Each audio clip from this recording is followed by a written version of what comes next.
This episode of Capes and Lunatics is brought to you by Tweaked Audio. Get awesome headphones, go to tweakedaudio.com and use the coupon code Southgate to get 30% off, free shipping, and a lifetime warranty. Or you can get there through the link on our website, southgatemediagroup.com. That's right, Avengers Assemble. That's right, Capes and Lunatics, episode 102. We've been promising this for weeks. It's our big Avengers Endgame review. I am Phil, and what's left of the team joining me. I had such a line for Charlie. Oh, when Charlie Esser gets here on the line. But anyway, this is going to be a spoiler-filled podcast, so if you have not seen the movie and you don't want to be spoiled, drop out now and come back after you've seen the movie. Yeah, I don't know what you're doing here to begin with, unless you're one of those masochistic people that just likes to ruin the movie before you go see it. I don't know. I have it big and capitalized in the title, so cannot say you. I don't ever understand reading or listening to. All right, so anyway, like I said, I am Phil. Joining me is, let's go from left to right on my screen. I don't know what he's doing here. He's a big DC fan, but Mr. Tyler Patrick. Hey, Phil. Hey. Hey, everybody. Really excited to talk Endgame. Had a couple, days to process it. Also really excited because of this movie. I now feel confident in cosplaying as Thor. I feel like I can actually... I told my wife the other night, I was like, didn't know I had the body of a Norse goddess, did you? Walking around the house. So, Thor, Lord of Calories. So I'm pretty pumped about that. Might just gave away my favorite part of the movie, coming out. So that's all right. And hi, Phil. Oh, somebody wants to say hi, Phil. And Tyler's son Solo. What's up, Solo? You say hi. Hi, Phil. Hi, Solo. He says hi, buddy. You guys play. All right. And next, our Black Widow, not because she looks like Scarlett Johansson, but because she mates and then she kills her prey. Miss Little Hellfire. That was our secret, Philip. Thanks for outing me. Now the police are going to be looking for me. What's up, guys? It's Florida. They got a lot more threats than you to deal with down there. They can't pin it on you. Okay, that's what they. There's no evidence. No proof. Exactly. All speculation. And we're still waiting on Charlie Esser, but we have a partner in crime. That's right. Or everyone's skinny rich friend. Right, apparently. It's Maz. How you guys doing? Good. All right, so when did you guys see the movie? I just saw it last night. Oh, right on. I saw it Thursday night. I was not taking any chances on being silly and going online and seeing a spoiler or two. I was not taking any chances. Went and saw it, got out of the movie theater at 3 o'clock in the morning, and I think it's the happiest I've ever been at 3 o'clock in the morning. I saw it. We went at 6:30 Thursday night. Nice. We were right there, had our seats, so it was nice. I love assigned seating. So it's the best. So we got there. My wife met me there. Got her, we got in just in time, and had a good time watching it. And it was kind of neat because we were sitting there, and we realized I met her the year that Iron Man came out. Oh wow! So I did not get to see Iron Man or Incredible Hulk with her. We watched them, of course, when they came out because I met her. They hit home video, but. Ever since then, we've seen every movie together. Oh yeah, it's crazy. It's like me and my wife moved in together like a couple weeks after the first Iron Man came out. Now it's coming up on our 9-year anniversary. Got a 6-year-old. It's nuts. Yeah, I mean, my favorite meme. It's not like spoilers. I think I sent it to you, Phil. Like it's a guy sitting watching Iron Man, and then it's like shows Endgame. It's a guy with his wife and with his kid watching Endgame. Mm-hmm. And I'm just like, man, that just spoke a lot to me. But 22 movies. So where's Charlie Esser so we can get on with this? Charlie Esser is fighting the good fight, okay? He is battling Thanos, so let's not... Oh, he's battling to get that beer can open. I know what he's doing. Yeah, Lent is over and done with. I didn't say what Thanos was. I just said he's battling Thanos. Oh, yeah, the last time we podcasted him was, he's like, Lent is over. I'm like, the great drought is over. Right. All right, so Lilith Hellfire, where did you see the movie? I just want to give a shout out to China. Y'all my favorite people. And that's all I'm going to say about it. That's all right. For all of you suckers. She went there. Okay. Wow. But then I did go see it in the movies Friday night. I forced somebody to go take me on Friday night. I was not spending my money on it. Sorry. We don't need to hear that. What about the movie, Lilith Hellfire? Funny fella. It was all right. See, you call out the MCU when you feel the need, and you're not like a super fan, but you thought it was decent, huh? Yeah, but I'm still more hyped for Far From Home. Just saying. Oh yeah, you're a Spider-Man fan. They got. Well, I can't. Charlie, where are you? I need to get this unpopular opinion out of my mouth. Hey, I just want to throw out this, Lilith, right now. While we're recording this, Solomon just brought me his Spider-Man costume. Oh, I take that back. Solomon brought me his Spider-Man, and Selah has her Spider-Man, and we're watching Spider-Man Homecoming. So just want to throw that out there. I mean, red and blue is red and blue. Unless you're Captain America, then you can still suck it. Oh, jeez. I guess so. While we wait for Charlie to get here, we'll get the popular opinion out of the way. I was absolutely blown away. I absolutely loved this movie. Yes. It felt like 3 separate little movies, each one that I totally enjoyed, and it kept upping the ante. And by the time they got to that giant battle scene, I'm so used to being let down by movies where they're going to introduce something, and I said to myself, obviously there's going to be some weird Deus Ex Machina, and we're not going to actually get to see what they're teasing here with this battle. But no, man, they went in, and they went hard. They gave us everything we wanted. I mean, I just got done seeing Age of Ultron, a movie that I thought I hated before a third watching, and I was like, I don't know what I was mad at. This movie's amazing. And the opening battle scene where they line them up into this picturesque little scene where everybody's like, and Hulk is tearing people apart. It was that, but on steroids. And like, I walked into the movie theater, and assigned seating is wonderful, but then this row of young hooligans sat down behind me, and they were so loud, and I prepared myself. I was like, okay, this is what it's going to be. But as soon as the movie started, not a peep out of them, not a peep, until where it demanded. And when Captain America grabs that hammer, I mean, that place just absolutely erupted. It was unbelievable. And people will say, all sorts of things about how, if Thanos is fighting Captain America, who's just a human, yada, yada, yada. But I feel like, the situation demanded more. And to me, I whispered to my brother who was sitting next to me watching the movie, I said, dude, this feels like WrestleMania. Every time you're about to pin the dude, and 1, 2, and his shoulder comes up, and you got to do your same finishing move 3 times for the guy to actually go down, and maybe you got to do the other guy's finishing move. Oh yeah, they called out so many different moments from the movies. They even called out like comic book stuff, like Hulk holding up the thing. I mean, that's like from Secret Wars back in the 80s. I do want to throw out here real quick. You said you'd rewatched Age of Ultron. Yeah. So what I did was, instead of rewatching all 22 films, I watched all the Avengers movies. Mm-hmm. It is very weird to watch Avengers. Oh, look who's joining us! 2, and then Infinity War without the films in between. Very interesting. Very interesting. But you said what? Sorry about all that, guys. Maz, the thing about Age of Ultron, like, that gets me was, I think you have the forced Infinity scene with Thor. And then you have the over-convolution creation of Ultron and Vision. Like, they try to, like, super science explain that to where you're just like, what? Yeah, I mean, the problem I had with it initially was that Ultron didn't seem all that formidable, and his robots didn't seem all that formidable. And all that I was able to put aside because it's a comic book movie, and they gave us Hulk fighting Veronica, which was so incredible. And I was thankful and I was grateful that they gave us that.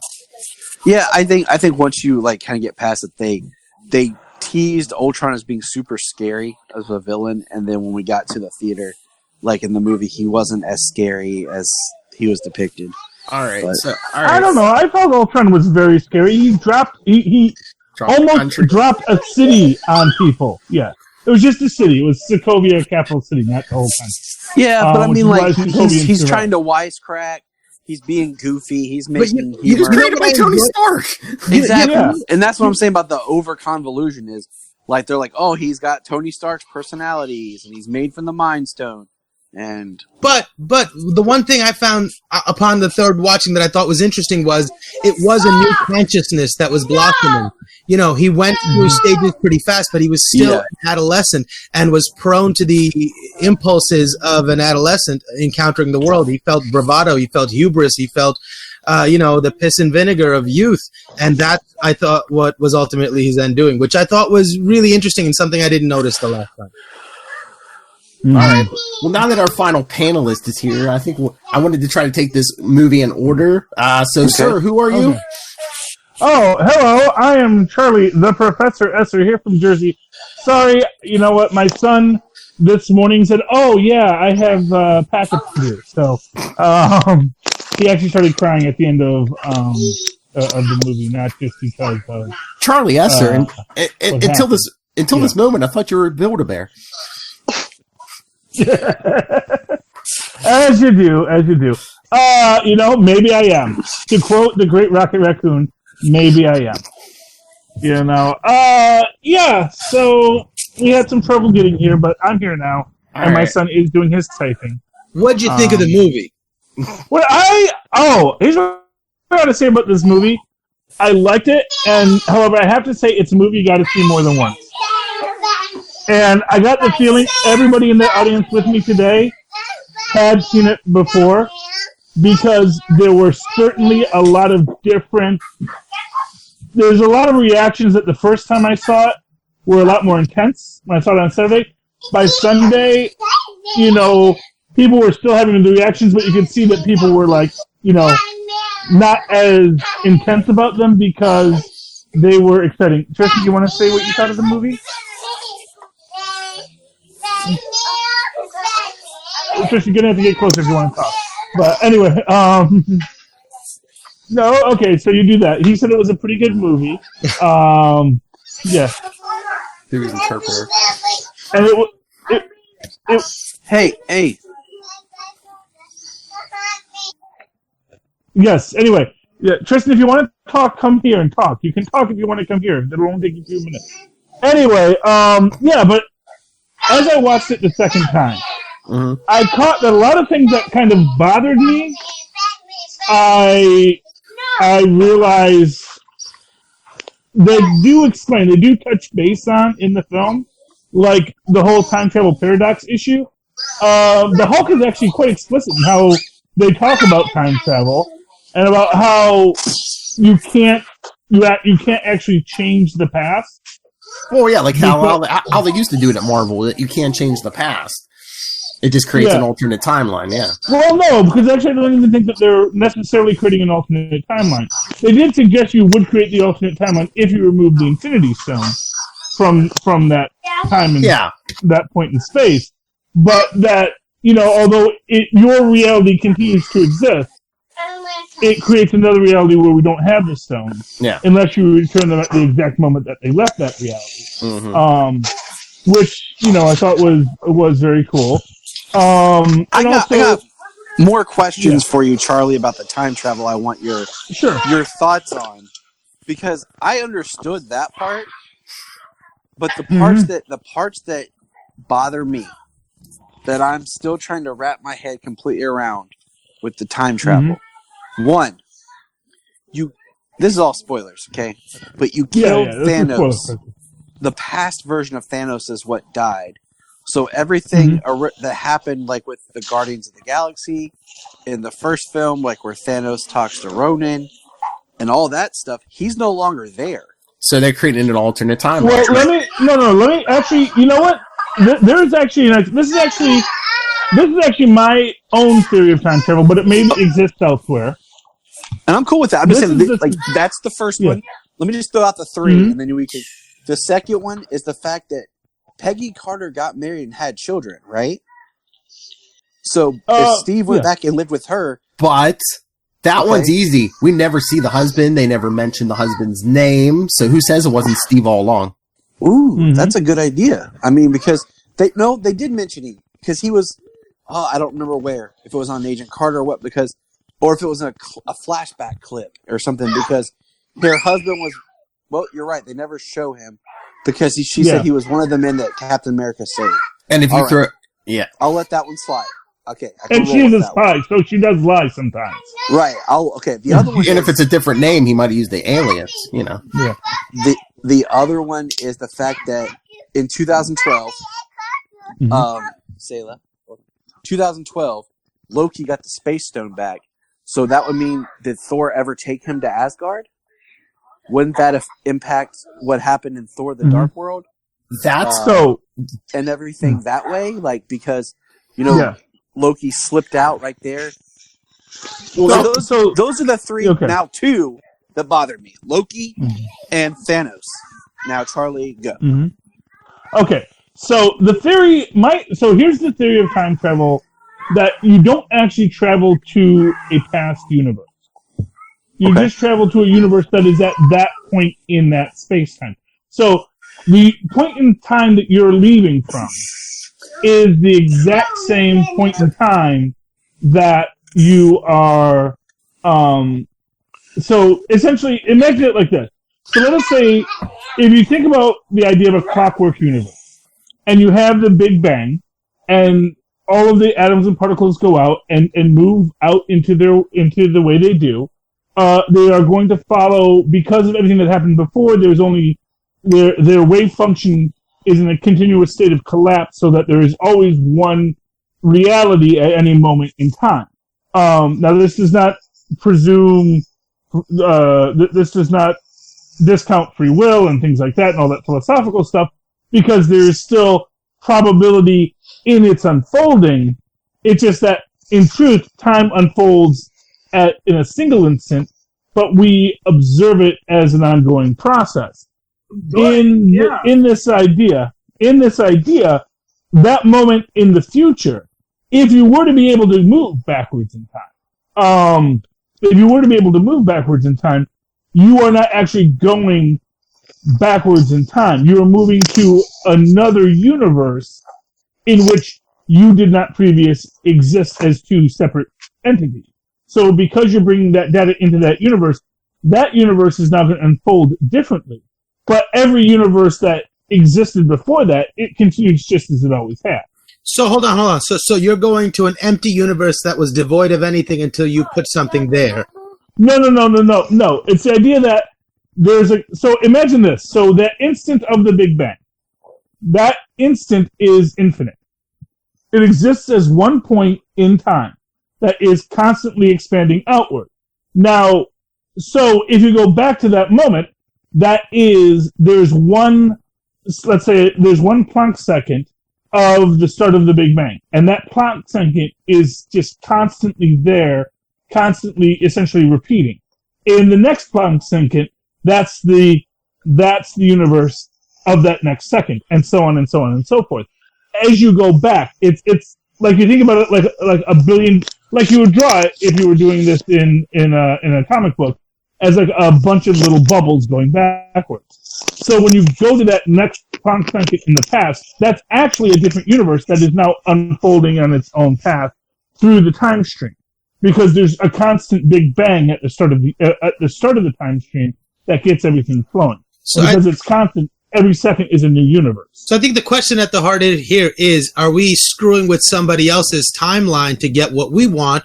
Or are we actually in fact helping the people that we lost? Are we bringing them back, or are we just visiting another version of them and placating ourselves?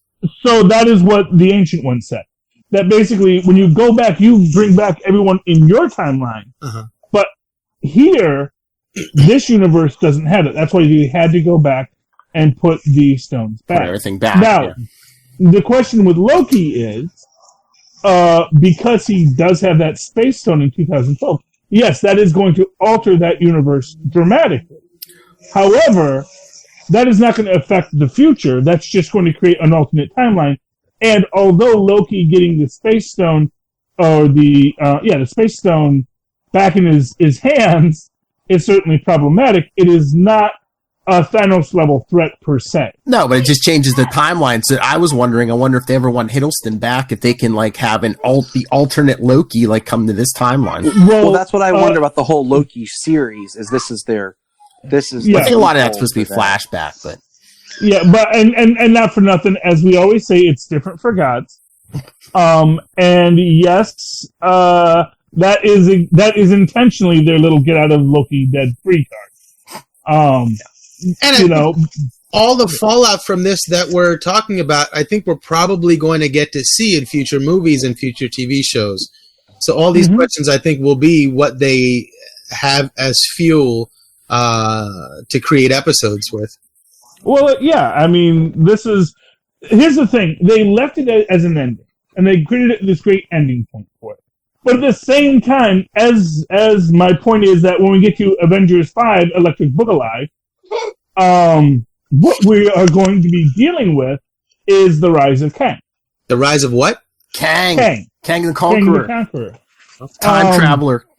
All right, so what's his story? Can somebody fill me in? Oh, yes. So Kang is essentially, he's a person from the distant future who decided that life had gotten too boring because he lived in the distant future. He lived in a distant future utopia. Isn't it like the 40th century or something? It's a universe without want or need or concern. It's Star Trek. Yes, exactly. It's whatever you want, you can have it, and people only work for their own joy and pleasure and amusement.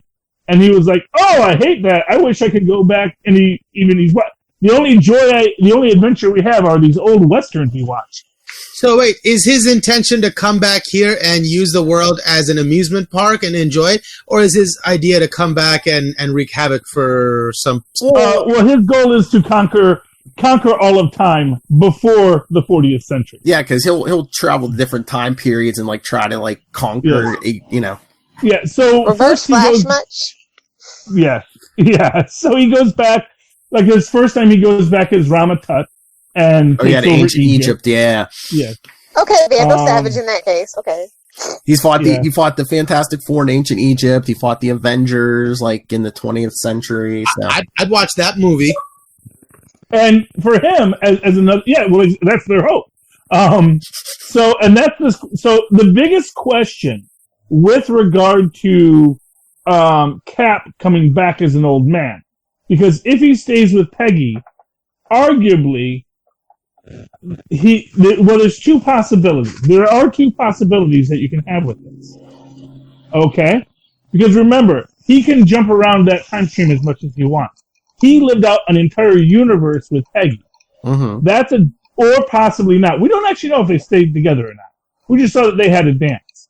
No, he had the wedding ring on, and No. So here's the thing: he can go back to a previous. So he lives his life with Peggy, then he jumps back to before he goes and meets Peggy, then goes back to his mainline universe. So he lives it out, but then makes it technically ineffective?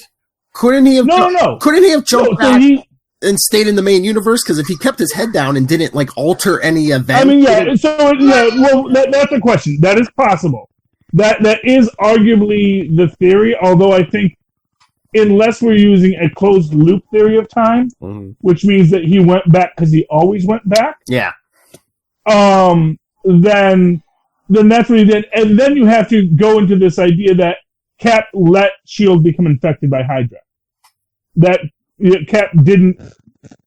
Cap let all of the things that Hydra did go unchecked. But again, too, you have to let that happen, or who else knows what's going to happen in the timeline. He could. Maybe he was trying not to split it off in two. He knows. I don't know. My biggest thing is to get us back on track is I don't say I'm not happy, but like they tried to set their own rules for time travel, and I feel like it didn't give us enough to really like understand their rules. Well, let me. I think, as the Hulk said, either all of it's a joke or none of it's a joke. True. This is time travel.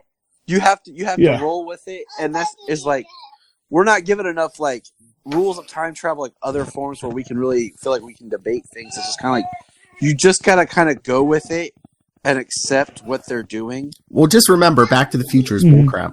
Exactly. Everything's bullcrap. Well, basically, what they say is all time travel films are bullcrap. Because although arguably, Die Hard, no, that's not one. Arguably, what they're really saying is that, which is sort of the so. And let me give you the crux of it. Back to the Future has very strong time travel rules, which I've always said, which has the idea that there is a single universe on a single timeline that can have paradoxes affect the past, but that time, like all other things governed in an etheric universe, has a speed limit. So when a change goes into the past, it will take time for it to come to the future. Like, did you say like a sound of thunder? So, like a ripple? Oh, I mean. So basically, well, in the Sound of Thunder, he goes back to the future, and the world has changed. I've actually never read A Sound of Thunder or watched the movie. I know I've heard great things about it. It's one of those classic sci-fi things that everyone should basically read. They need a ripple effect so Biff can get the time machine back to 2015 before the change takes effect. So. I'm just saying, let's get back to the movie. Yes. You know? All right. I wanted to do this in order, but, you know. All right. What order were you trying to do? Just out of curiosity. The movie. The way it appeared on the screen. Chronological. Yes. Well, in a time travel movie, that's kind of hard. No, I meant first scene we get was the Hawkeye. We finally see where Hawkeye was this whole time. Yeah, and I'm going to tell you, that's the biggest temporal paradox in the whole thing. What's that? He still has his ankle bracelet on. By the time that the snap happens, Scott had already had his ankle bracelet removed. Yeah, that was Scott. That wasn't Clint, though. No, yeah, but you have to ask. His penalty might have been longer for his involvement. Mm-hmm. We don't know what his deal was.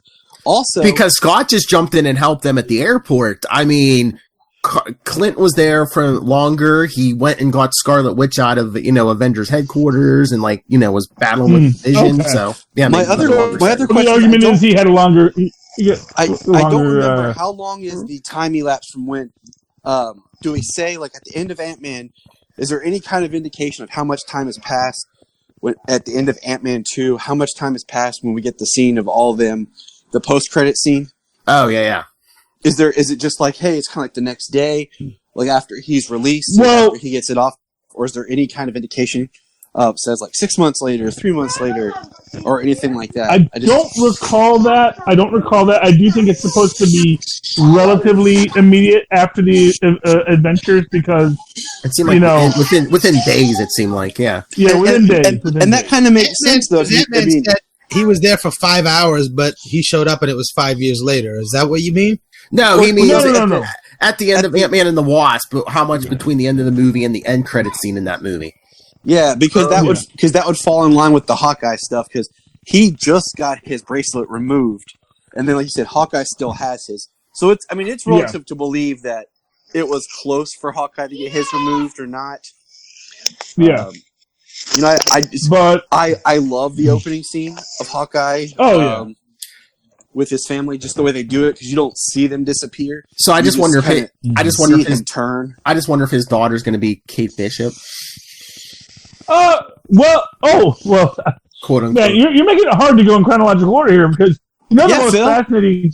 What's the most fascinating thing about this is now, right? What? When we get to Homecoming, Peter Parker's ID says he's 21. Far From Home.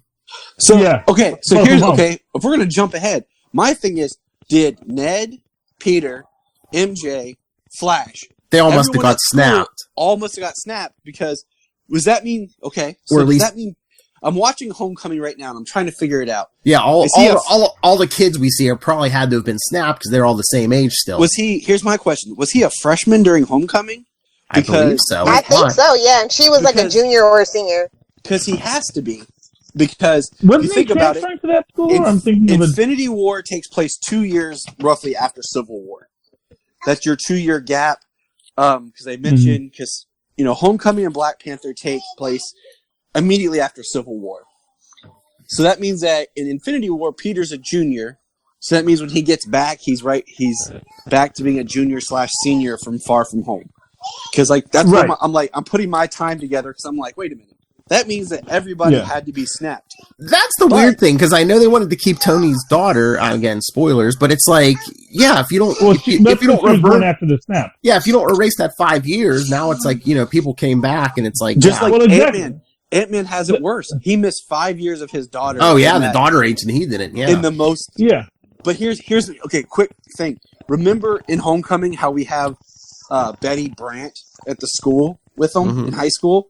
Well, with the 5-year gap, if she didn't get snapped, she's now older than them. Oh, so she could be at the kind of works out. Yeah, it actually works out perfectly. Betty Brant, ace reporter for the Daily Bugle. Bugle Network Television on the Fact Channel. Yeah, I mean, but that's the thing. It's like with that 5-year gap. I honestly thought that was brilliant. I thought it was just a great way to really have some real stakes, but also have a way to really show the connectedness of the universes. And we'll know that when we get to Homecoming, when people have this whole thing, like I said, the most obvious thing is that Pete's ID says he's over 21, meaning all those guys can buy beer now.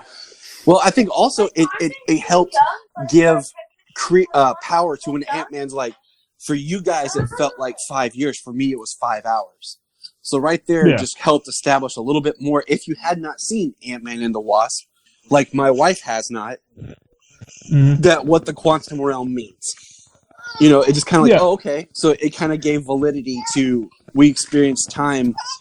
He experienced it one way, everyone else experienced it another way. But again, too, this was in the trailer you saw his ID? Because they can mess with stuff in that trailer. Because remember the trailer for this movie? No. They showed Rocket without the Hulk behind him, and then in this movie, the Hulk was behind him. Phil, what I'm saying is his actual ID. So for example, my let's say that Peter Parker's ID says he was born in the year 25, or I'm sorry, 2005. Okay. No. You're not getting what I'm saying. Where did you guys see the ID? Was it in the trail? The Far From Home trailer? No. I'm just saying he can buy beer. Oh yeah. But I'm just saying that thing could say whatever they want. Someone mentioned earlier that his ID said he was 21. Yeah. But I'm saying if it was in the trailer, they changed stuff in those trailers. They probably they might have did that not to give away the Endgame stuff. I don't watch Marvel trailers anymore. I'll watch the first one. Okay.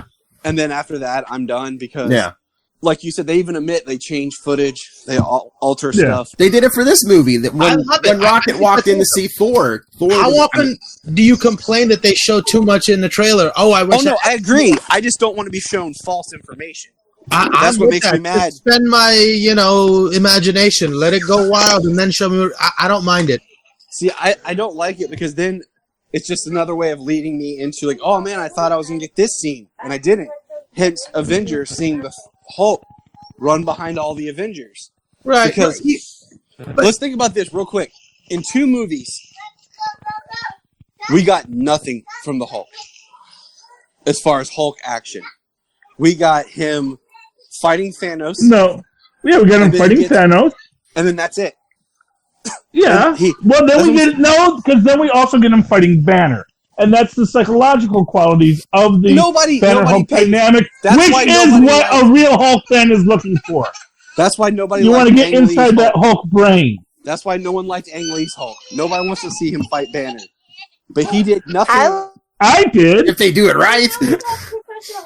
No, first off, I love Ang Lee's Hulk. I'm sorry a lot of people didn't like his visual style. But you know what? He was trying to do something that people didn't like, and I get that, but I liked Ang Lee's Hulk. I thought it was... My biggest problem with Ang Lee's Hulk was that he had the Hulk gain monstrous proportions. I love that. See, I don't like Giant Man Hulk crossover. I don't like the Giant Man Hulk crossover. Are you in the camp that can argue that Ang Lee's Hulk is actually part of the MCU? Because Incredible Hulk was a soft reboot from Ang Lee? Well, here's what I will say. Well, yeah, they kind of recreated it. Yeah. They certainly did not make that an explicit denial. So you can certainly work within the concept. They cherry picked of that. Yeah, well, not for nothing. They cherry pick with all these films. I'm sure you can go back to that first Iron Man, which I was watching today. Yep. And I think was it? Yeah. People had pointed this out in the Captain Marvel film that when you have Nick Fury and Agent Coulson being we're from S.H.I.E.L.D. and S.H.I.E.L.D.'s a thing and an established idea. And then when we first get him at the start of Iron Man, he's like, I'm from the strategic homeland, we're working on it, So clearly there is a disconnect there. Now, was it that that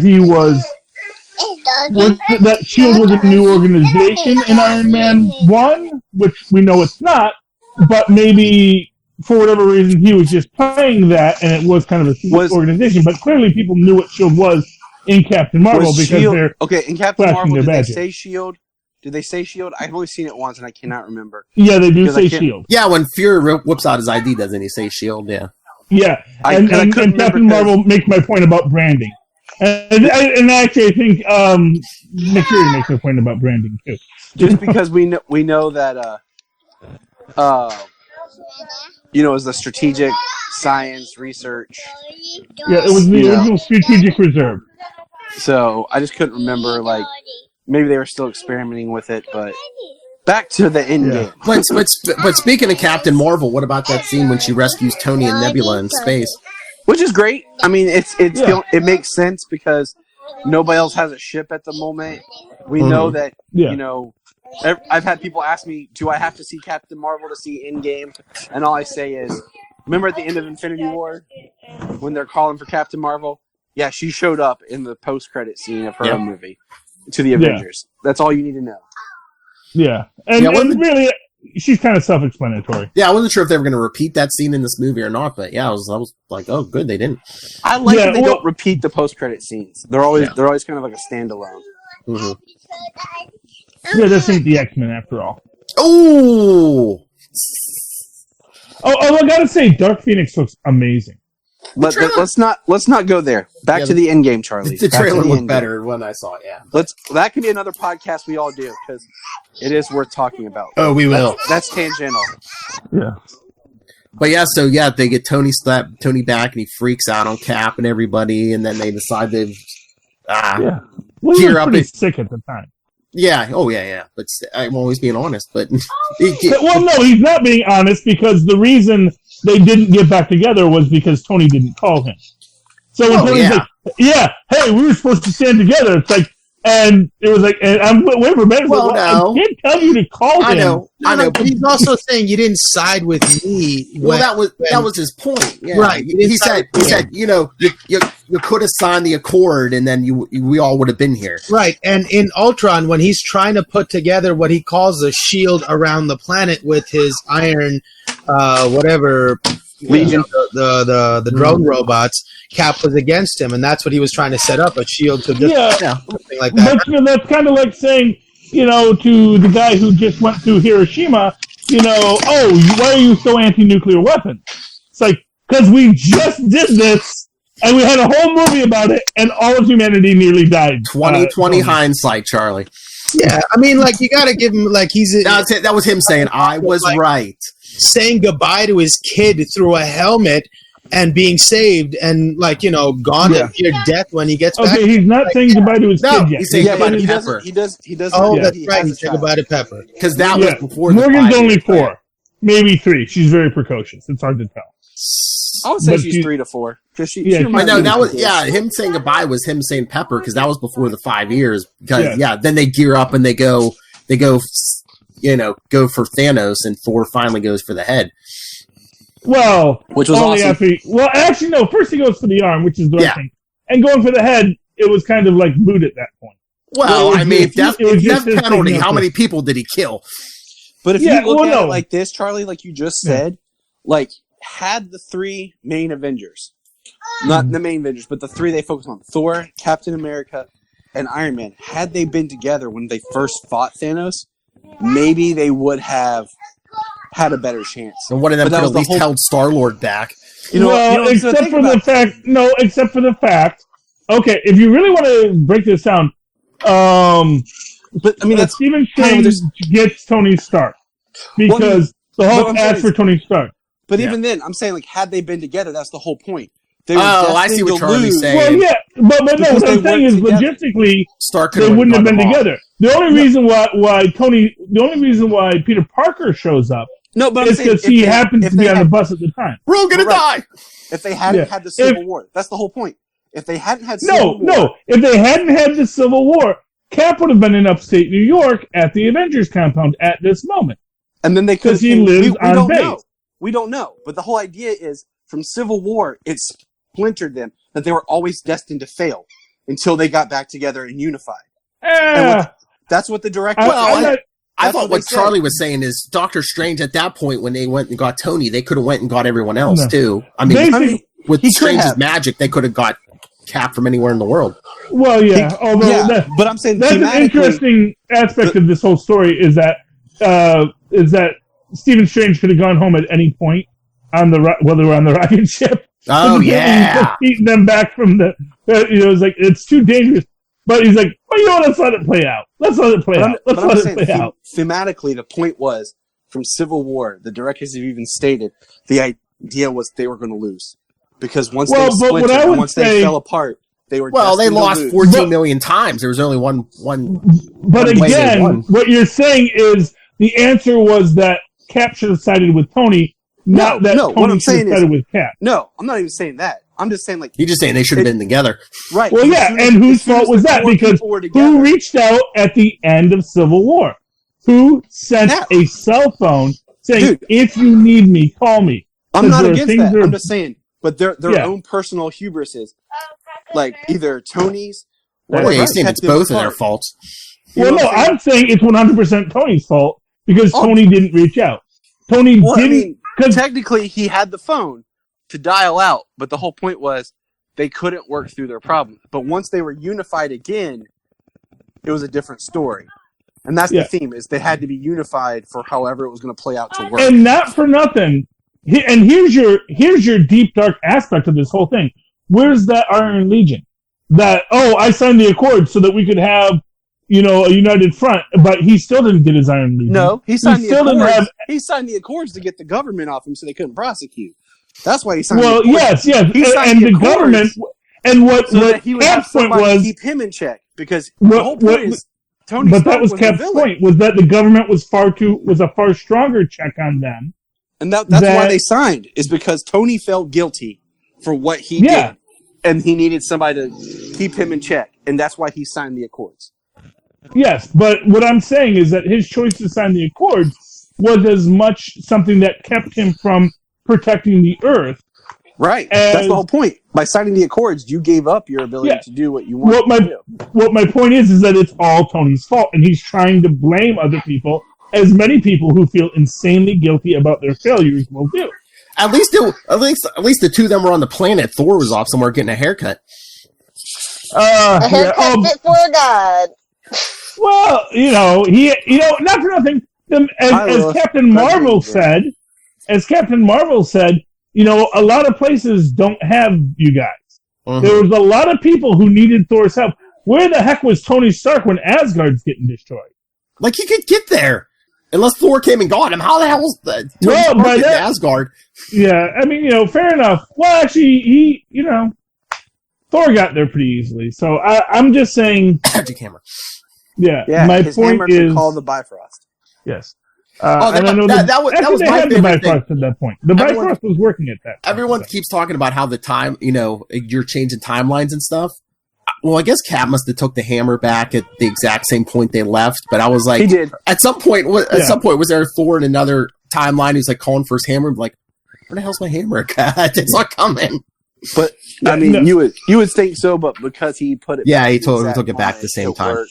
Mm-hmm. They even showed that he had it with him. So, but 9 to 10. Actually, my biggest question of the whole thing is who fixed Cap's shield? Yes. I mean, you would say. Well, we know the answer to that. Wasn't Howard Stark alive then when he was back? Well, no. Well, yeah, but he probably had it fixed before then, but they didn't. Probably the Black Panther or Shuri, probably. And actually, That's what I said. Just Wakandans. as, you know, when Tony gives Cap back the shield, he says he made that for him, which supports my theory that he melted down the shield. Which usually is like, oh, Cap's back. I guess I got to give this dang thing back to him. Let's re-smelt it. Because, you know, there's no dents or dings in it. This thing has been through a lot, but it's... They could have folded some of that Fox stuff in when they fixed that shield. They could have said, we fixed it. It's better now. We mixed in a new alloy in there, a man-made one called adamantium. No, I get the feeling that I want the mix back. Adamantium and vibranium. Yeah. Leave my X-Men in their own pocket universe. Okay. They're coming. Okay, Philip. Okay, it's not adamantium. Adamantium is not. It's not an adamantium vibranium alloy. It is true adamantium, which is a steel vibranium alloy. Okay. Potato. No, that's a very big, because what Wolverine has is actually something that's called secondary adamantium, because no one has been able to reproduce the falling asleep at the science project thing that McLaughlin did to actually create Cap's shield accidentally. Okay, so I have a question. When Banner does the snap, does he bring back everybody, or does he just bring back his friends that he can remember?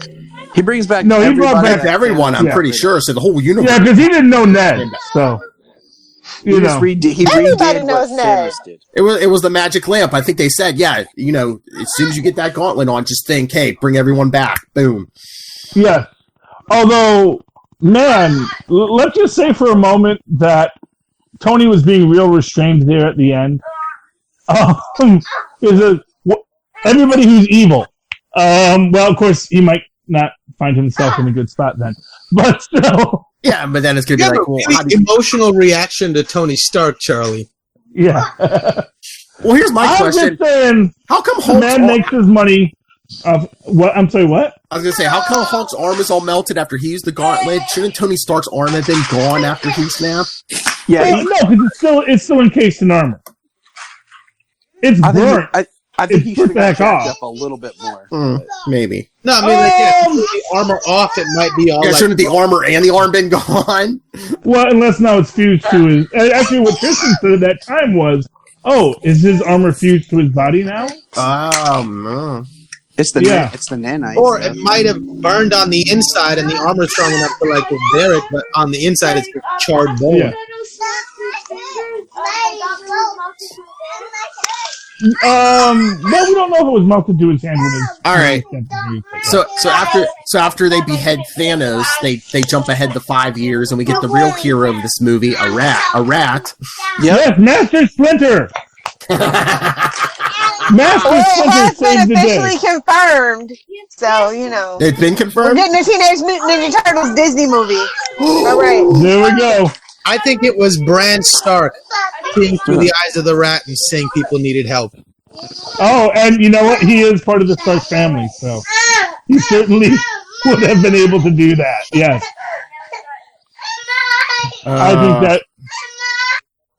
But I just love, because we were all like, Scott Lang's just going to grow out of the quantum realm. It's like, no, Rat lets him out. Hits the right stick with the keys.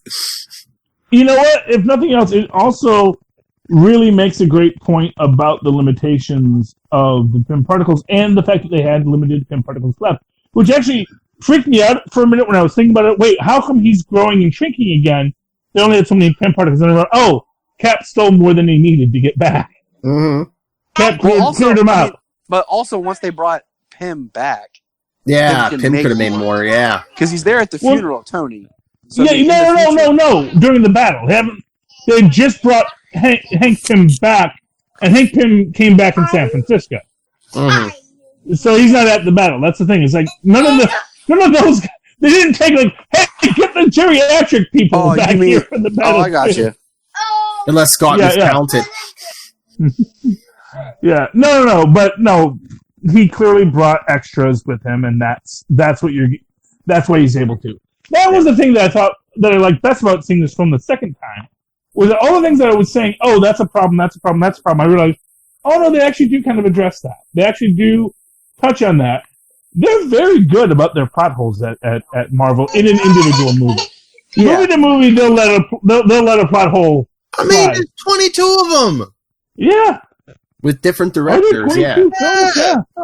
I mean, there's not that many plot holes. I think the most is when it starts to get a little mucky with like where they accidentally try to change the year and timeline in Spider-Man with that title card that said the year. I mean, but they're only doing it for our benefits. I mean, I feel like we're nitpicking. I think what they accomplished here was absolutely gigantic. It's one of the coolest ones ever done. Well, that's what DC needs. I mean, you got all these different directors, but you have Kevin Feige there, who and they have a plan. It's a producer-driven studio system, not an individual director-driven. Which, if you want a unified universe, you have to have that. Right. Well, it's exactly. a showrunner. It's like a showrunner. Mm-hmm. Yeah, because not for nothing, you can't have.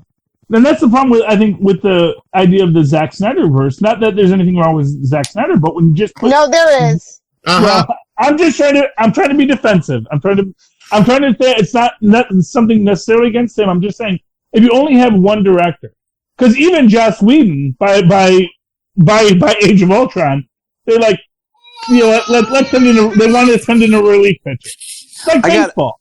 It doesn't matter if the guy threw like 5 innings. Great. You sometimes need to get someone else in there. Anyway, yes, Tyler. I'm sorry. You're fine. I'm dealing. Call out the one sort of DC moment that there was in this movie where Cap is fighting Cap, which was awesome, by the way. But then he said, "Fuck, he's alive," and we have our little Martha moment. I thought was that on purpose? You think that was like a little jab? It felt like it.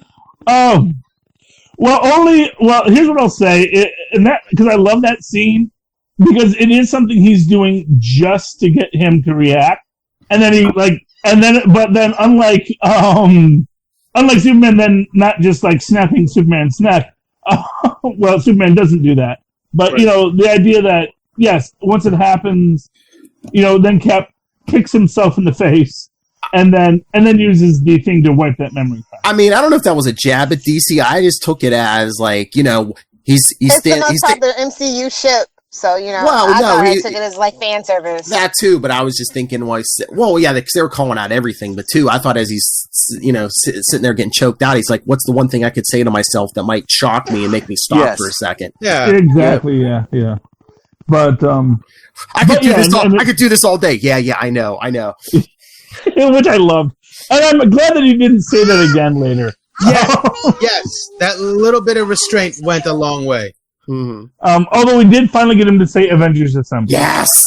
That was the one thing I said going into this. Like, my wife's like, okay, what do you want to see out of this movie? I was like, Cap says Avengers Assemble. I'm like, it's so easy, and they've made sure not to use it in any movie up until now. Oh, my wife was getting sick of me at that point. He's like, Avengers? I'm like, he's going to say the thing. Well, yeah, but as far as things, Cap and the Hammer. Oh, that was the other one too. I was like, oh, they're gonna pay off Age of Ultron right here. Yeah, well, I said both times. Well, it's just as exciting the second time too.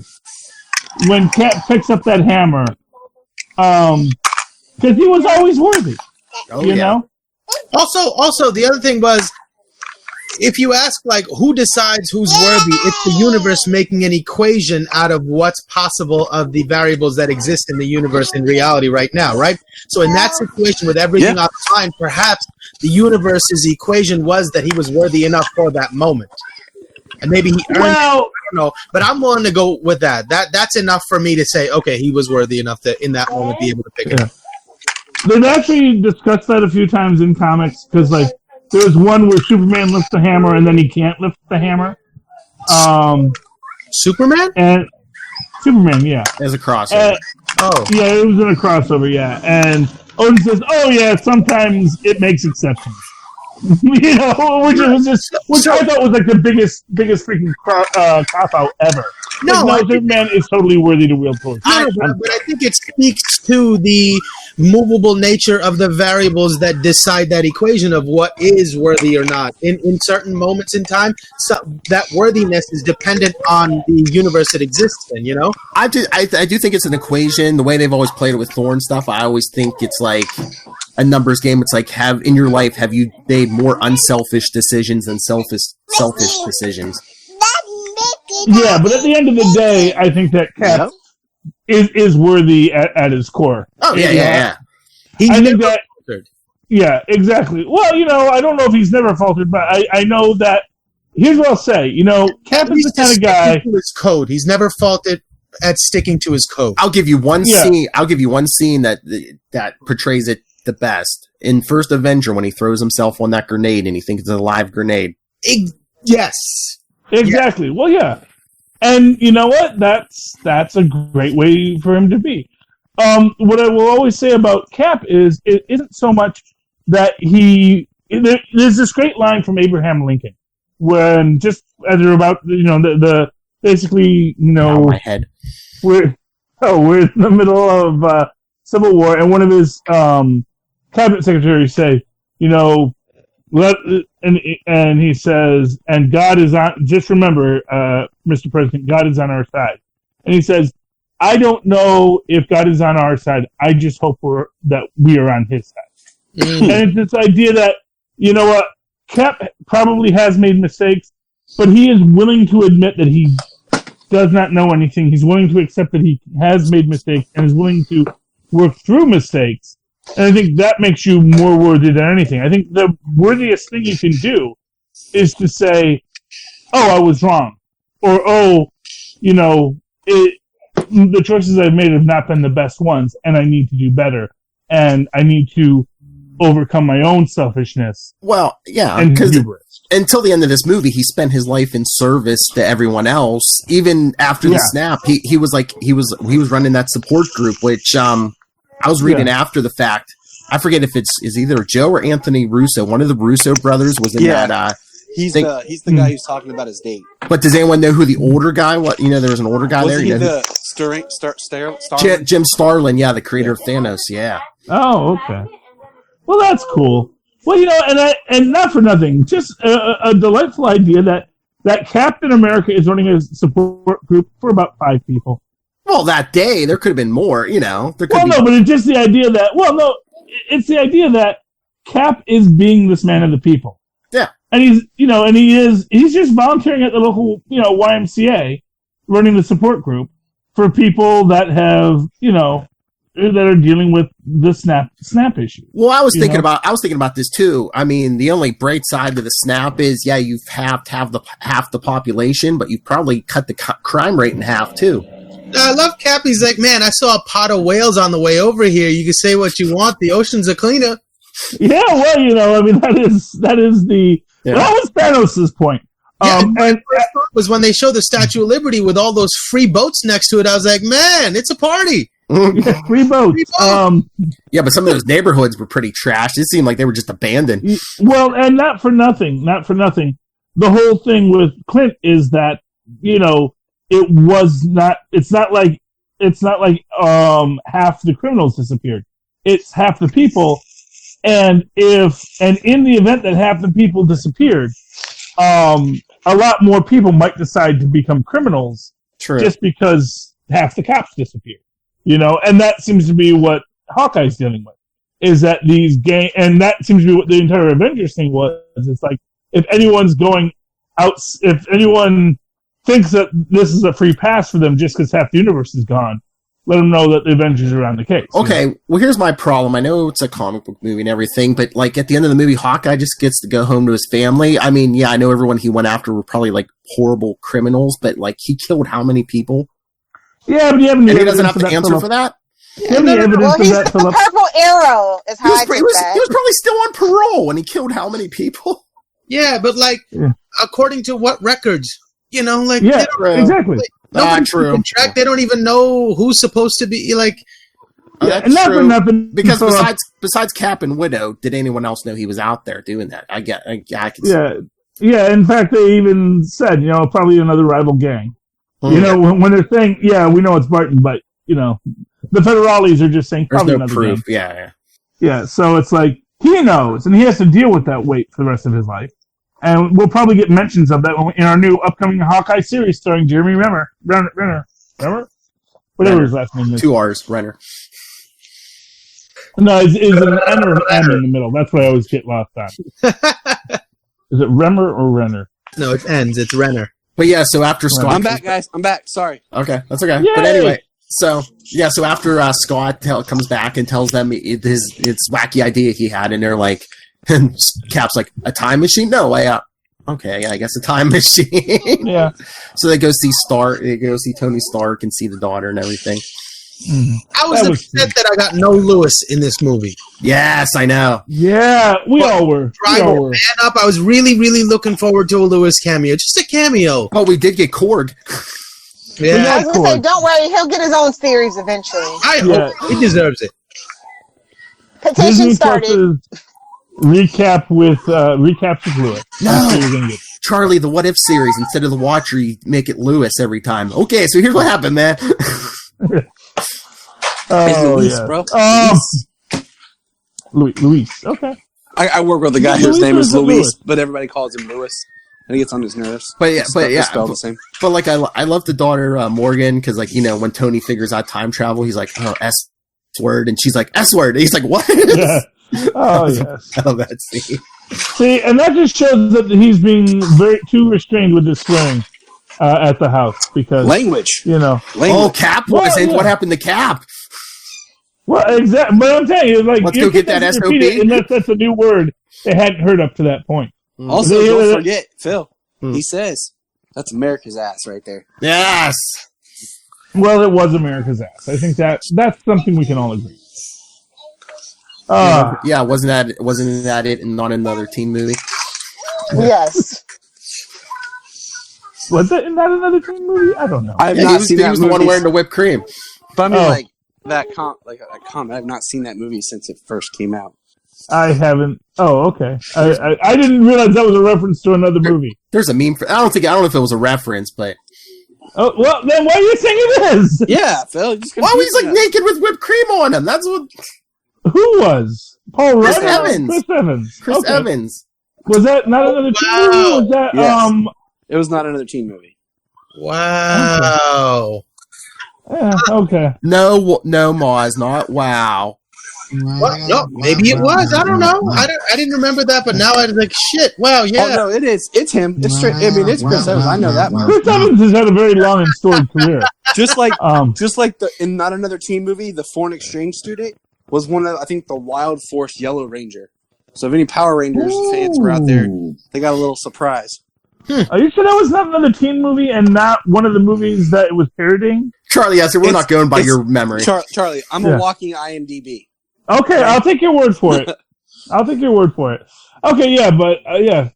Well, good for Chris Evans. Good work. I love a good argument. If somebody wants to argue with me, I'm always down for that.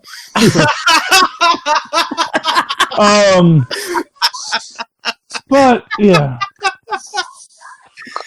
So anyway, can I say like what my biggest problem with the time travel narrative is? Sure. That just because he moved forward in time at a faster rate, that Scott assumes he could move backwards in time. That just shows a complete lack of, and honestly, that's why everyone dismisses this. All the actual brains. He's like he's not a physicist. Right? Yeah. He's like an Yeah, electrical they make engineer. it a point to say several times that he's an idiot. Yeah, exactly. I think that's why he says he's basically saying if it worked this way, can it work that way? And he's trying to explain it, and that's why they go to the Hulk and to Tony. He's like, look, I know this. I don't know enough about this to really figure it out. But this is what happened to me when I was there. Is there a way we can use this? Yeah. But if you want, but my point is, if you really want to point out, Tony could have dismissed this a lot easier by just saying, just because you went forward in time doesn't mean you can go backwards in time. That those are two completely separate things. What was that kind of what he said to them at first? It wasn't he like, I've run the numbers, it don't work.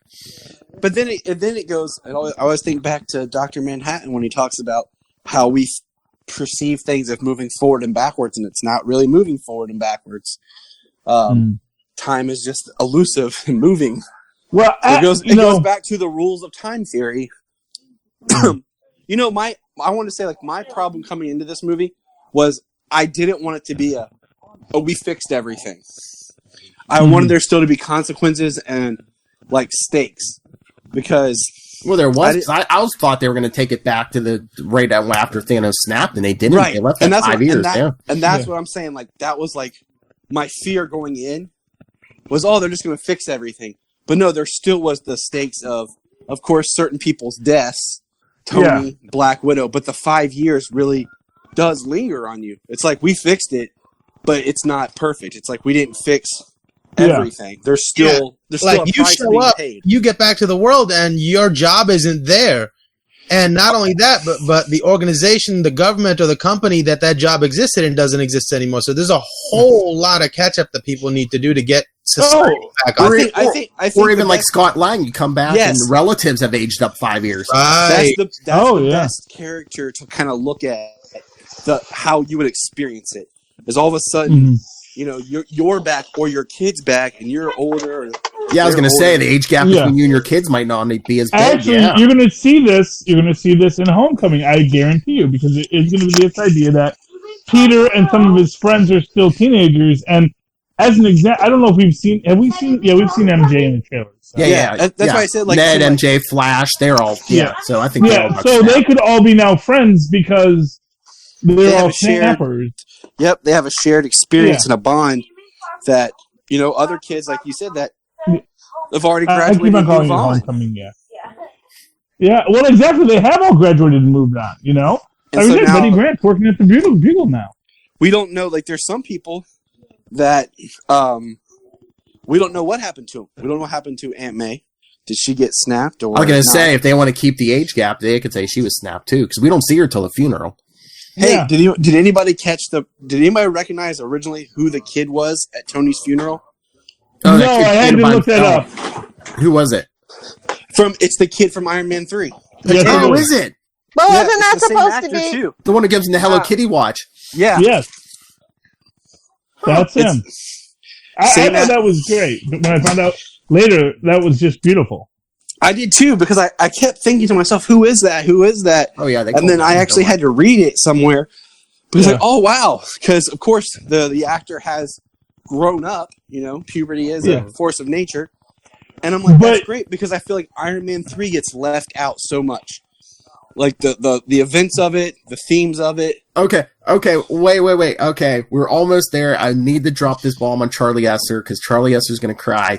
Charlie, we got Professor Hulk, but Doc Samson and the Ringmaster were not involved. Yeah. Your thoughts? That was disappointing. I mean, I guess they were saying that, we don't have time for that stuff. Yeah, and maybe neither one made it through. Yeah, it's a lot of backstory to put in there. And we got when you don't have an end credit scene, Yeah. I just wish he was bigger. That's what she said. Oh. I mean, he looked like Arnold Schwarzenegger size. We got people that big. We need a Hulk. No. The angrier Hulk gets, the stronger he gets. So I wonder if when he gets angrier, if he actually grows a little bit. I hope so, because that was a little.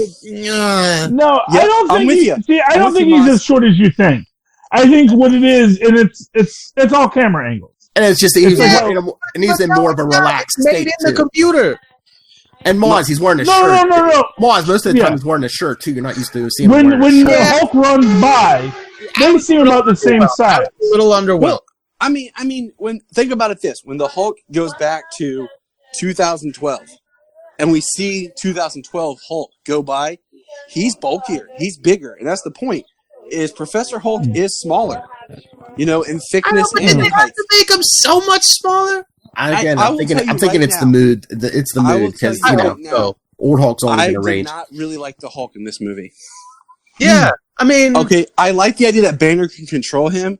Yeah, but I just felt like the Professor Hulk. Maybe it felt more like it was just Banner now, but the character was different.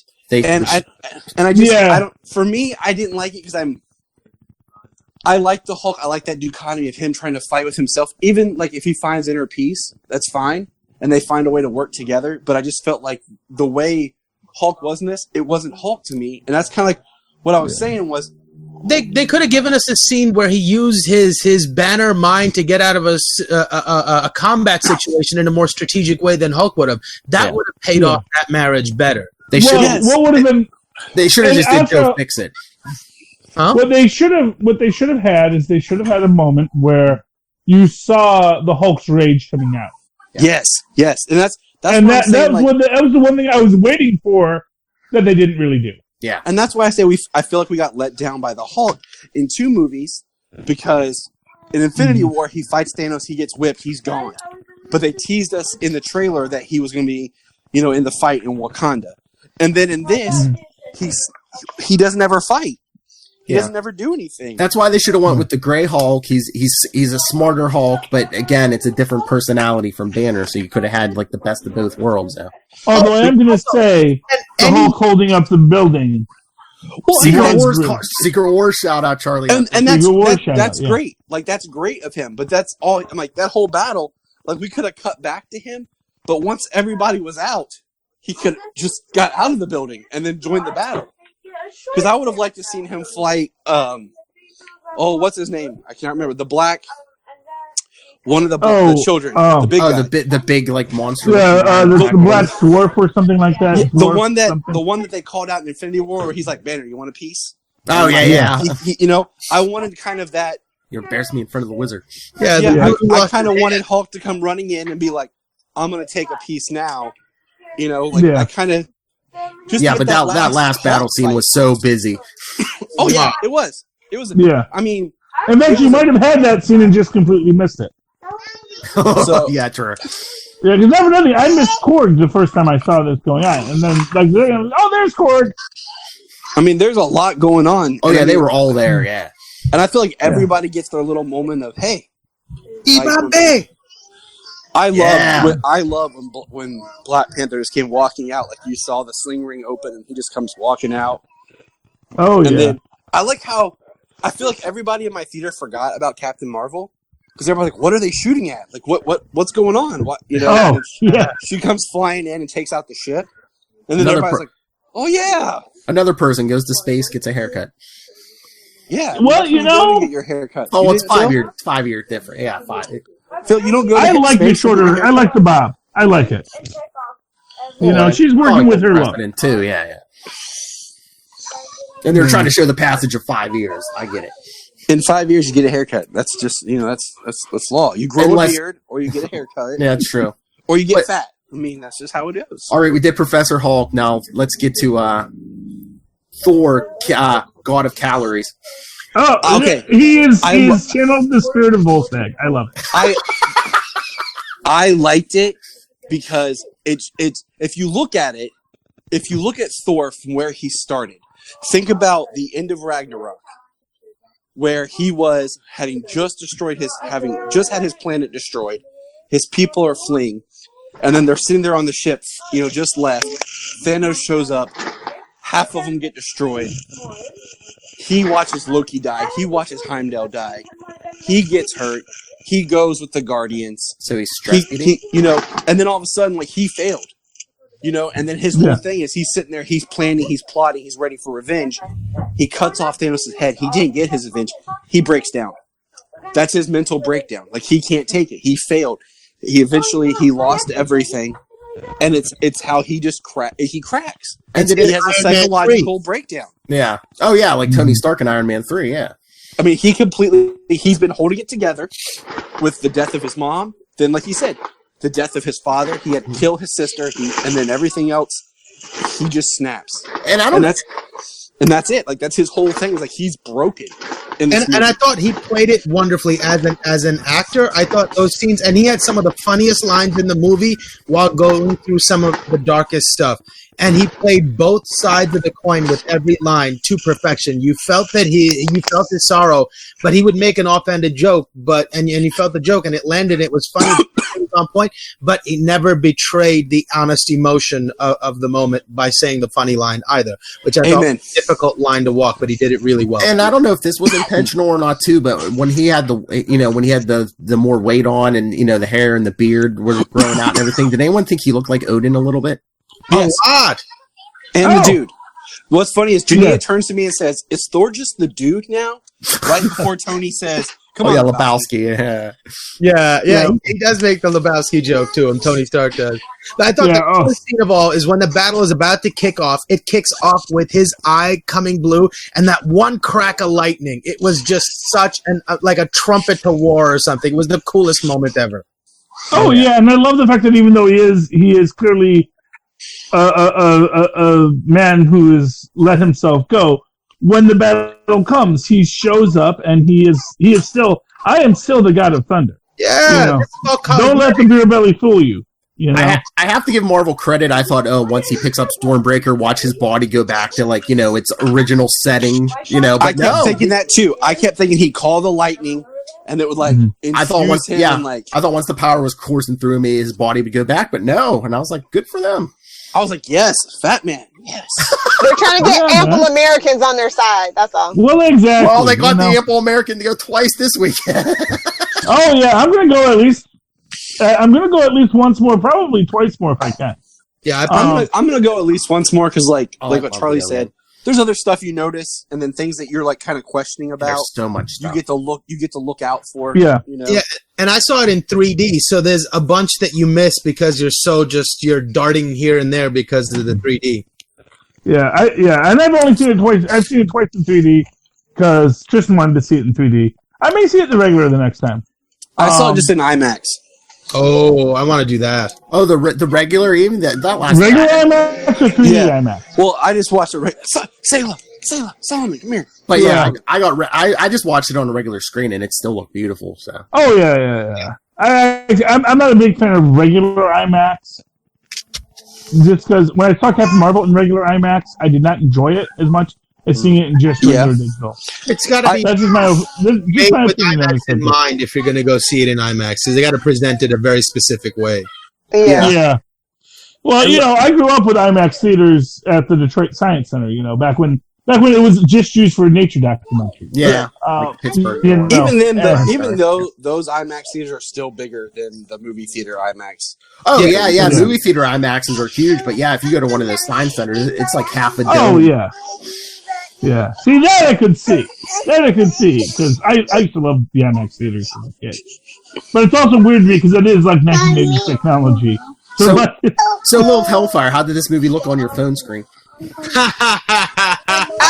Excuse me, I have a 4K 65-inch video, so it looked pretty good. And like I said, I did see it in the movie theaters. I don't do 3D because it makes me nauseous. So. Fair enough. Can't be the alcohol. No, alcohol only makes you nauseous the next day, Philip. Yeah, he don't know. Drink your raspberry tea, Philip. Yeah, it's green tea. Thank you. Good job, Phil. Good job. Be healthy. but no, you know what? I thought they was brave, like when they did all the time travels and the one team went back to the first Avengers movie and like there was like two other teams went back to the Guardians of the the first Guardians of the Galaxy movie. Thor and Rocket actually go back to Thor 2. I mean, probably the worst movie in the MCU. I'm like, how brave. Well, the stone was there. I know, Charlie. But the stone was there, but the best part was Thor seeing his mom and getting to talk to his mom. Yeah, that was just beautiful. I was like, what in the Flash is going on right now? That was beautiful, though, because she recognized everything immediately, and it didn't matter. She's like, this is my son from the future, whatever. It's my son. Come, let's talk. You need my help? This is what I'm here for. Well, there is magic. Yeah. That is one of my favorite scenes in the movie, is Thor talking to his mom. Oh. It got me hard, and then the other one, Philip. Crazy. Philip. Language How dare you? The other scene that really made me tear up is when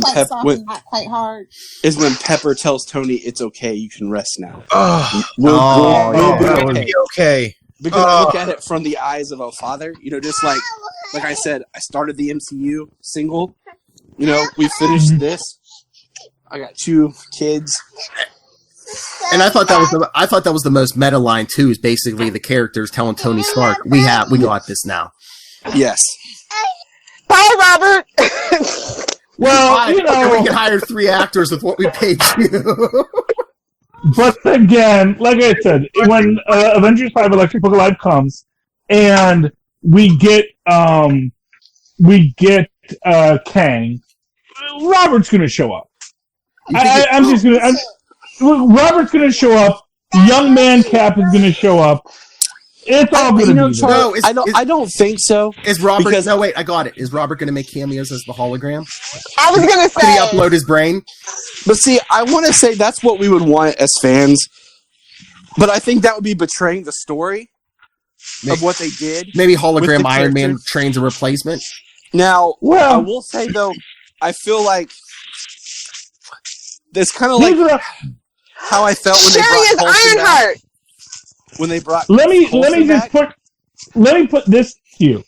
You do realize that Captain Marvel was an experiment to see, hey, you know how comic book characters live forever and we have the same actors in them and they never age? How hard would that be to do as a movie? Well, I mean, they did it in Civil War. They did it in Ant-Man. Yeah, they've done it a lot to the point where you have to say, is there a plan here? To say, you know what? How can we have these actors forever? Well, I mean, that's one way, but do you betray the story that you told? No, we're not betraying the story. We're now telling another story. Is it a betrayal when these characters come back from the dead in the comics? But comics are ever going. They're not made to end. The film series has an ending. Like, this is supposed to be the ending of the Infinity Saga. The arc of the Infinity Saga, not the end of the Avengers. Yeah. But not the Avengers. But I'm saying in a film, it works different than a comic. Because if you just keep bringing Tony, and it's like, eventually you're going to get to a point in a movie where you're like, there's no stakes anymore. Right. That's the question. Like Dragon Ball, because nobody ever died, and they blew up tracts of land the size of New Jersey, and nobody ever got hurt. Well, it's New Jersey, no one cares. What I'm saying is, it's not whether or not that does betray it, because here's the thing. We have never had the opportunity to betray it. We have never had the opportunity to say, you know what? What if Tony comes back? What if Robert Downey Jr. comes back, even if it's just as something else? You know, something not quite, hologram. What we have. Yeah. Either Tony comes back as a hologram, or we just get cameos, or we start doing flashbacks and Tony's there. Hey, we have music. In real life, we have musical performers come back as holograms. Would it be so hard to see that coming in the MCU?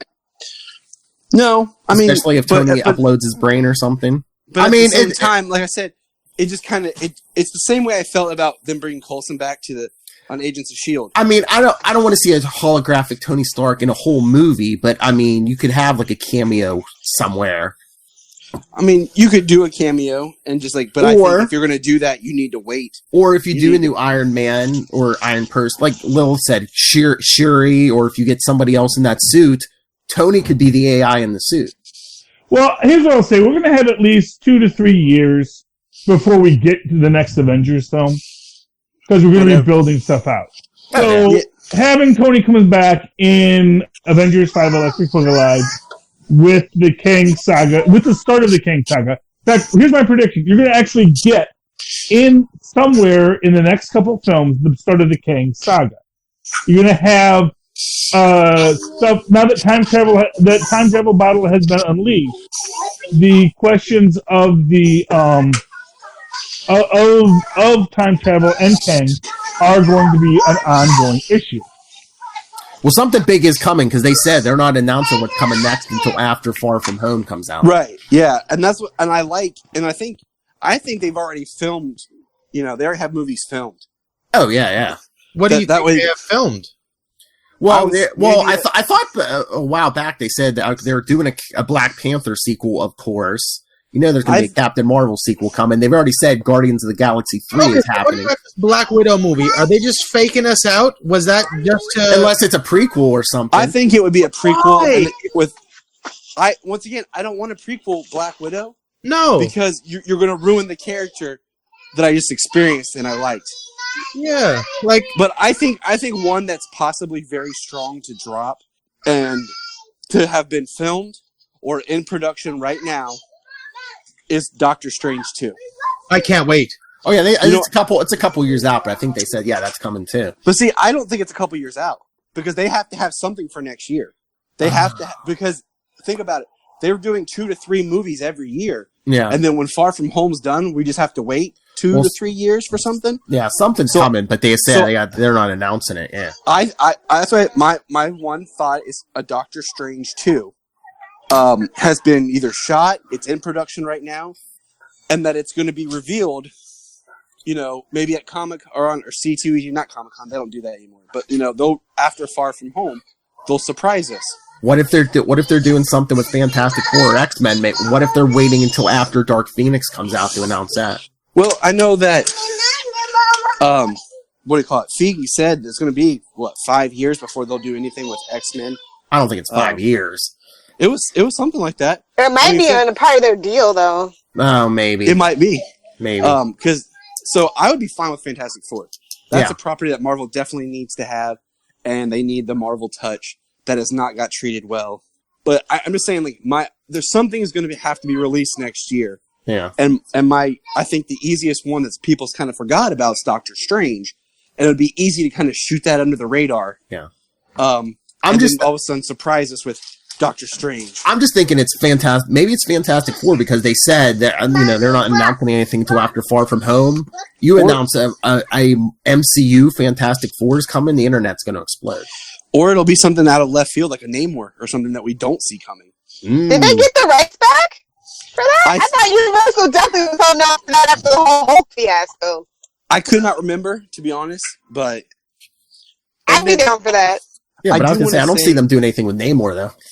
I do want to say one thing that kind of bummed me out with Endgame is I'd hoped that maybe there would have been a shot, or how badass it would have been if when Doctor Strange showed up, we saw Luke Cage and Iron Fist walk out there with him. Yeah, that would have been great. Yeah. Just something, because he says, I gathered all the heroes. Yeah, I wish. Yeah. Although with the Netflix deal ended now, though, because they can't use those characters for 2 years now. So then maybe which means they will be CGI inserted, or they were CGI deleted from here expressly but it'll be on the. It won't be on the Blu-ray either. Not the first one, but when we get the commemorative whatever version, they'll be in there. That's exciting. But no, actually, speaking of Namor, there was that earthquake in the Atlantic Ocean on the African plate. Yes. So that's just me. I gotta bounce. I gotta go put the kids to bed. It's getting late. All right. Yeah, we'll be finishing up here soon. But good chatting, Moz. Good to see you. Hey, good to talk to you, man. Yes, we gotta talk more. Miss you guys. But I gotta go be super dad. So I'll talk to you later. See ya. Right, but no, Charlie, you were saying, we were saying about, he was saying about Luke Cage and everyone. What character? Do you see what character we did get in the 70s? Yeah, we got Jarvis back, Jarvis baby. From Agent Carter, yeah. He's the first one to go from TV to movies. So that is a big, big deal. Mm-hmm. Quite frankly, it speaks well for the Agent Carter property. Here's what we can say about Disney Plus. They are not starved for content, and they are definitely investing in content first, so that you don't get bored like I do with DC Plus. Because if you're not watching everything on a regular basis, there's nothing else to intrigue you. If you're only going for one show, you have a failed system. You need something that the next time you go back, they go, ooh, what's this one? And you need at least 4 things, because not everybody's going to want that. So I think we're going to get Agent Carter back, or the Jarvis spinoff, to show you what the Pennyworth spinoff could have been. And didn't Disney just buy the rest of Hulu, so they own Hulu completely now? They own 70%. The controlling interest, yeah. As Danny Rand and Tony Stark would say, we have the controlling interest. Didn't I hear that they completely, a couple of days ago, there was a story that they bought the remaining 30% from whoever owns Hulu. Oh, from NBC? I don't know. Possible. Yeah, either way, they're in control. So, NBC still has shows there. So, of course, when you can't, when you don't want to do a deal with Netflix for whatever reason, you got Hulu. Well, yeah, wasn't that the rumor now that all their TVMA stuff, all those Daredevil and all those shows they had, they're they'll anything that's on anything above PG-13, they're going to put on Hulu now. Yeah. Which is ironic, because to me, Hulu is already very PG-13. Everything that I watch, that's Hulu original. Well, I've never watched The Handmaid's Tale. I mean, it's no Tubi, which is straight up, behind the beaded curtain at your local video store. But yeah, like that film they show at bachelor parties, Escape from Stalag 69. Hey, man, I am proud to be a part of that experience. And honestly, if you were a kid who liked to wander video stores, like I said, I cannot sell Tubi enough on that concept. All right, this podcast is not sponsored by Tubi, but if they want to give us money, we'll take it. Yes, they can. Whereas Netflix is for your intellectuals who like to see movies. Like BoJack Horseman. Yes, the Chilling Adventures of Sabrina. Or those flat Earth documentaries. Oh, they have a flat Earth documentary on Netflix? Oh, yeah. I thought they pulled that one off, but yeah, their documentary section is garbage now. Oof. Yeah, it's gone. It fell off the face of the earth. Although, actually, Tubi has a pretty good documentary series channel on their line, so watch out, Tubi. I mean, I know Maz won't go there because they have commercials, but... Yeah, I hate commercials. Preach, Maz! Finally, somebody gets me. Oh, you too! I was so sad you guys didn't get to meet. I think you guys are going to be best friends. I pay extra to have no commercials on Hulu, and I pay for YouTube to have no commercials on YouTube. It's the best thing I've ever done. Same piece. Oh. Yes. Maz's brain is not for rent to any god or government. Nope. He's a modern-day Tom Sawyer. Anyway, we're like at an hour and a half, so let's skip to the end. Okay. What did everyone think? What did everyone think of Robert Downey Jr.'s sacrificial moment? It was beautiful. Good ending. That's time he stopped being a captain of bad life decisions. That's all I'm saying. I thought it was a beautiful arc. Yeah, it was. It was great. I love when Strange, honestly, when Strange holds up the one finger, I almost thought he was saying, "Just get one stone away, and you can't snap." But when he takes all the stones, and you know what? I realized why he could do that. Why? Because that's a Stark gauntlet. That's Stark tech. He's compatible. So as soon as he touches it, his nanobots just take all that stuff right back from him. It's proprietary tech. Exactly, man. That's how they beat Kang. Yes, when he was holding up, I figured, because earlier he told him, I can't tell you if this is the one scenario or not. And in that moment, he was telling him, yes, this is the one. So whatever you're going to do, this is the moment. Oh, yeah. Between the moment when he said, I can't tell you or it won't happen, and then they exchanged that look, I was just like, oh, no. No, Tony's going out. No. But let's step back for one moment and explain that they actually say, this is why Doctor Strange gave the stone away. Because this is the other way they could win. No, because this is the only way that he could convince the Ancient One to give the stone to the Hulk in the future. I gotcha. That the Hulk they would never have been able to get the stone unless, at this point, Stephen Strange gives him the stone. Right. You don't appreciate it at first, but then you're like, oh. And it's like all these different ways that it all fell apart, but this is why it works. And it was like, oh, wow. This is what I loved about this thing, is that every bad choice that we complain about actually does get answered. Mm-hmm. And so I really appreciated that. But when Thanos is like, I'm inevitable, and Tony was like, at first I thought he was going to say I'm invincible, but then it was more perfect when he says, I am Iron Man. Exactly. It's more like, I'm Iron Man, bitch. If you thought you were inevitable. I thought he was going to have to snap twice. Thanos is a little thick. This is a little thick. Your mom was so big, Thanos had to snap twice.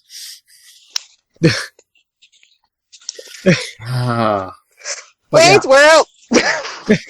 But yeah, I cried. I'll admit it. I cried. I wish I had enough in my cold black soul to cry. I really do. I would have if I did. If you had a human emotion, you would. I know. Or if it was like one of my favorite lines from Batman when Mr. Freeze goes, "I would cry if I had any tears left to shed." Yes. Oh. Yeah. I cried a lot during this film. I cheered, I cried. And actually, I'll be honest with you. Actually, the second time I watched it, as soon as that 3D, put on your 3D glasses image came on from welcome to AMC, I was like, oh no! This is it! This is not a drill! I thought Charlie was going to cry because he's like, this science doesn't work at all! No! Actually, what I loved is that their science is pretty sound.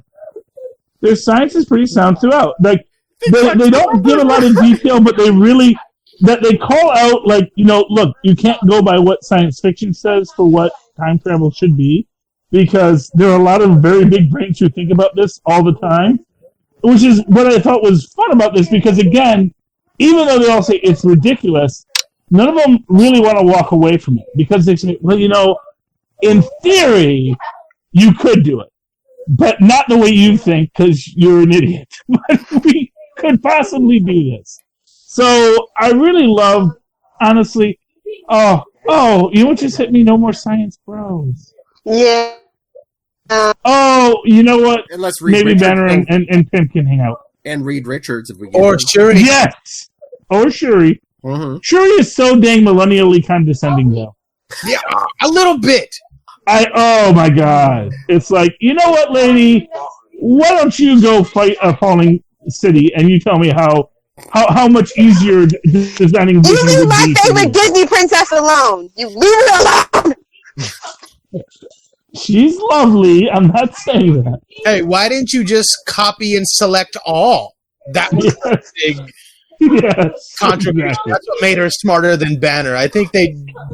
That was my one thing. You know who we were missing in this? I mean, we did get the Scarlet Witch. I was like, I'd forgotten about the Scarlet Witch. Oh. She's gonna kick Thanos' butt. But no, we didn't.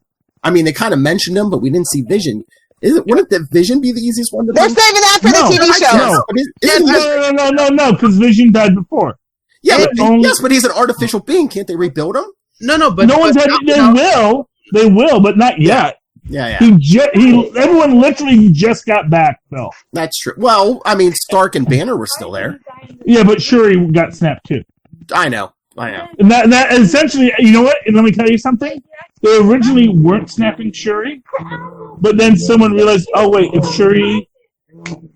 Shuri is still alive, she would have rebuilt Vision by now. Yes. Well, just snap her too, then. That's fine. And two, they could have been like, Stark ain't gonna give us time travel. Let's go see Shuri.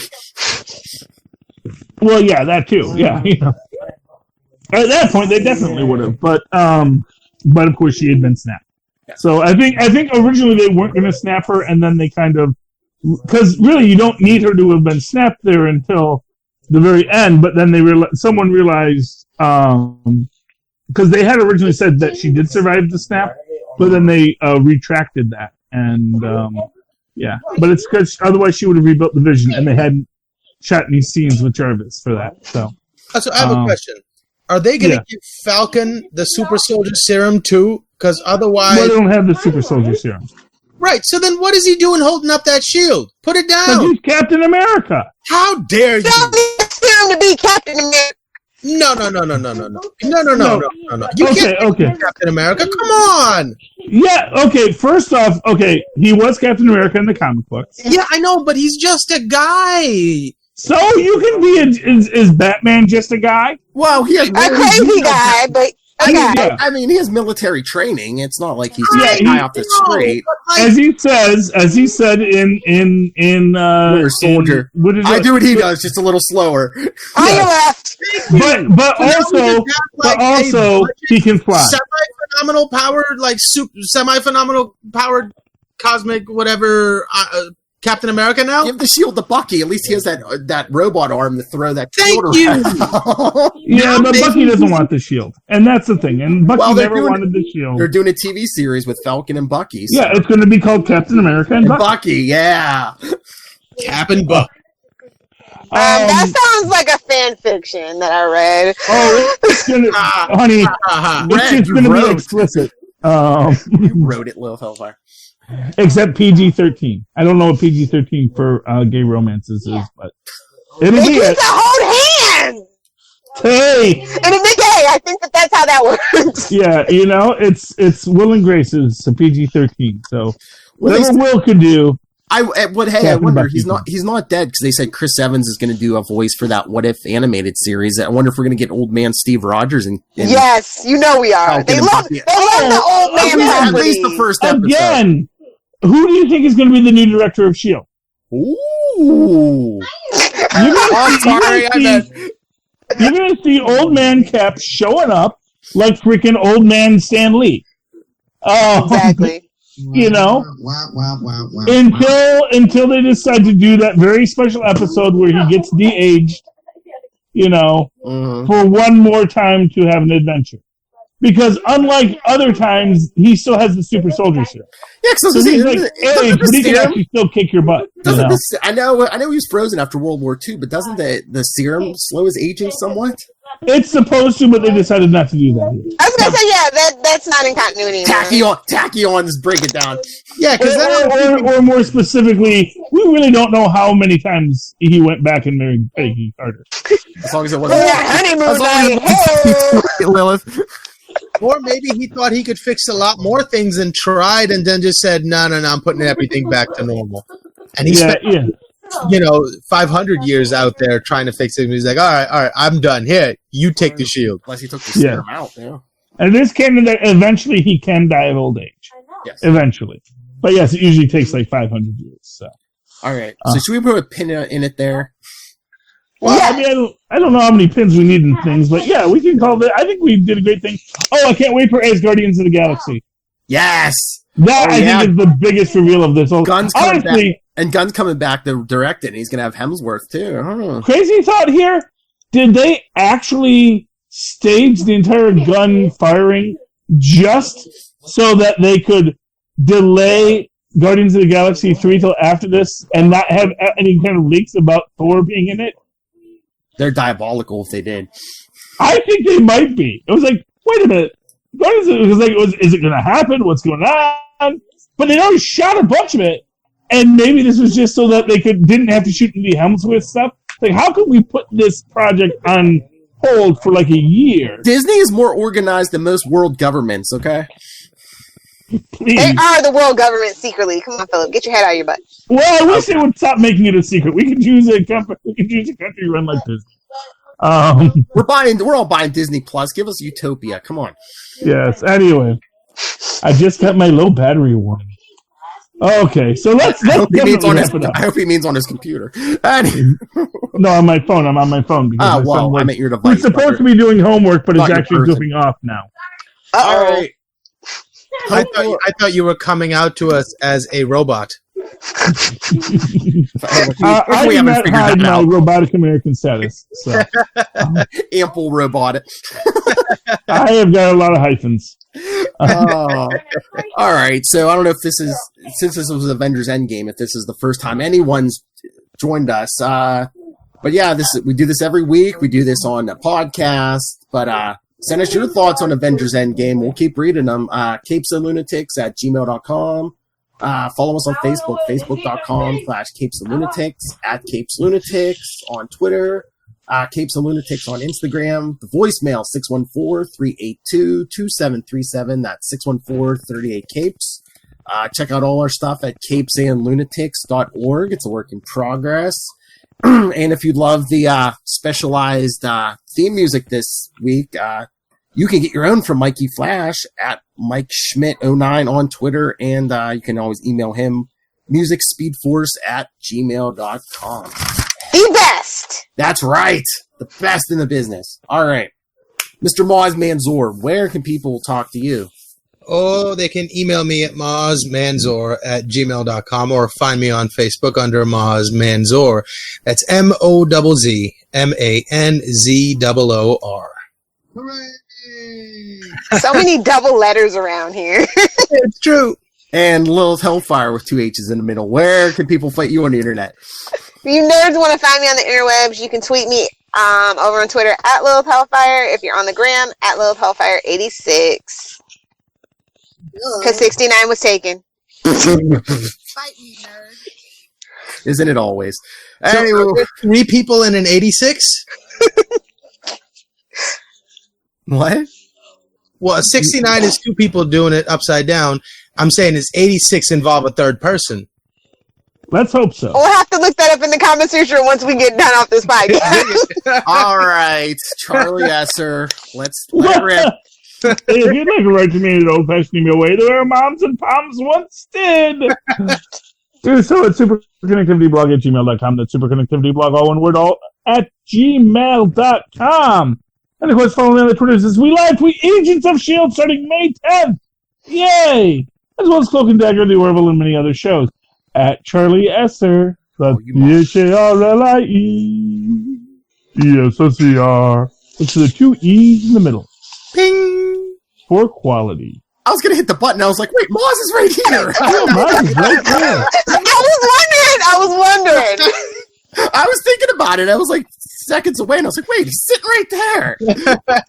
It's always better to get a live Moz than a pre-recorded. For quality. All right. Thank you, everyone, for joining us for this extra long episode of Capes and Lunatics. For another week, we have been the Capes. Ampersand. What did you two say? The Lunatics. I was going to let mine do the bell, but okay. I thought 3 of us could do Capes and Lunatics, and he's saying a Moz. Well, you gotta do that at the start of the show so he knows what to do, Philip. Well, some of us were here at the beginning. We were waiting on you, pretty boy. Okay, well, if you told him, then that's all on you, Moz. Yeah, how would you know what we discussed in the beginning of the episode, Charlie Esser? My bad. Okay, anyway, Ampersand. Lunatic. We're so good at this. It's only been 102 episodes. Yeah. Yeah, we'll get it right on 500. Don't worry about it.